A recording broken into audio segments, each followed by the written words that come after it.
Okay, I'm delighted to be joined by Peter Salmon, Director of BBC North. Peter, thank you for joining me on SportsByte.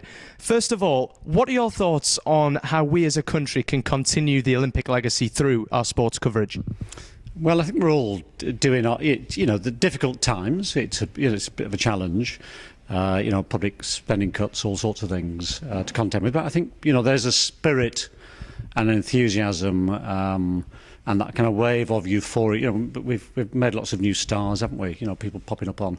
I see there was a 1,000th question of sport the other night on telly. New faces, voices on Radio 5 Live. The website, the BBC Sport website, and others are, is full of these new heroes who've either got medals or didn't quite make it, but have got fantastic personalities. I think there's just a broader, more general. I see on the news now all the time, reporting women's sport, more diverse range of sport. It's much more obvious that we're all trying to do that, and the country's taking an interest in all of this stuff. We've just got to keep at it, because if we don't, got to get to the Commonwealth Games next year, and then on to the Rio Olympics and all sorts of things. But if we can do that this decade, I think we might have really done the business. Well, you touched upon it there, but following on from the Olympics, is that still a really, really big challenge to give that exposure to the more minority sports? Yeah, it's always been a challenge. I used to be director of sport at the BBC, and it was a challenge back in 2000 and 2004. After every Olympics, there's a huge surge of interest in a more diverse range of sports, and sometimes it's hockey's moment, sometimes it's it's athletics moment, and there's a bit of that. But I think there's a broader range of sports now which have captured the public's imagination. To kind of take things like cycling, indoor and road cycling and things. A lot of people now are household names that never were from some of these sports. I think I think the evidence is there on air and online and on the radio now. The interesting thing, I suppose, is also making sure that the sports bodies themselves, working with local authorities and government, all sorts of things, really get their act together and make sure they don't also waste this precious opportunity, because I think it exists. The lovely thing, I think, is with the Commonwealth Games in Glasgow just being round the corner, which it really is. We're planning for that now. There's another opportunity to really raise the profile in short order of all of this sport, and as a consequence then build towards Rio and the rest of it.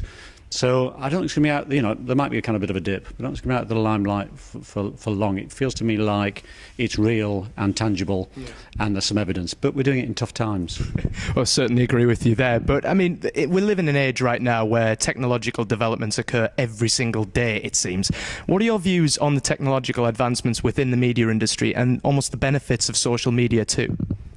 Well, it's a bit like the things you guys are doing here. I mean, it's a pretty sophisticated operation, this, what you're doing on this campus.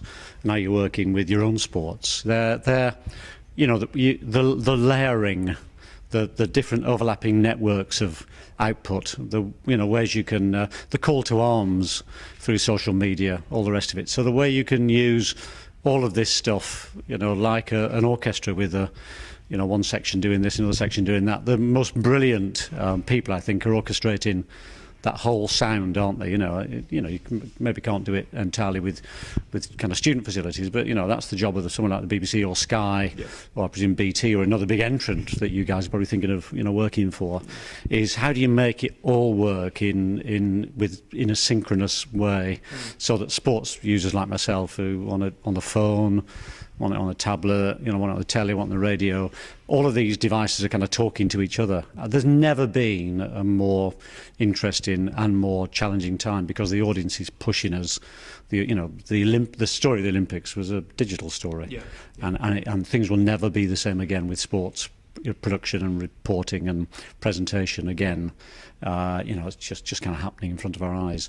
The interesting thing for us is how do we respond to the challenge. But we've got the means, the tools of the trade are available a lot of them are available in the high street. Some of the stuff you're doing now is so affordable, and I think probably your generation, people like yourselves who just live in this new world, are going to be working out some of the answers for us. So I think it's the most exciting period I've ever known in broadcasting and production, but certainly in sports production too. Well, finally, Peter, we know you're extremely busy around the university today, but what are your thoughts on how sport is going on around the North East and how it's almost perceived and portrayed in our media?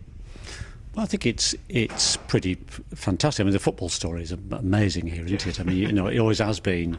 The interesting thing, I suppose, is, and it feels to me like the clubs are in a pretty healthy state. You know, go further south into Yorkshire, it's it's much tougher. Think about what Leeds once were, or Hull. You know, and the relationship between business, commerce, globalism, and sport. I mean, these are huge challenges to everybody. But I think the challenge is nearly always to make sure all the other sports also get their time in the shop window, isn't it? You know, you've got great swimmers from up here, and rowers and runners and all that kind of tradition. So I think the one thing that will plea for me is, you know, make sure it's not just a story of football. You know, it would be awful if we became a kind of monoculture. Football's wonderful. You know, I was at Man United last night. I know that great sporting occasions around football are tremendous and exciting, and, you know, world class and all sorts of things. But you know, it's making a plea to give the other sports their moment in the sun, and to, you know, make sure those personalities and the kind of heroic, amazing things that people do in these other sports are also getting airtime on services like yours and mine. Certainly. Well, I'm glad you've said that, because SportsByte do tend to mirror that minority sport advantage. But many thanks for joining us today, Peter. Really appreciate it, and we hope you enjoy your Sunderland University experience. Thank you.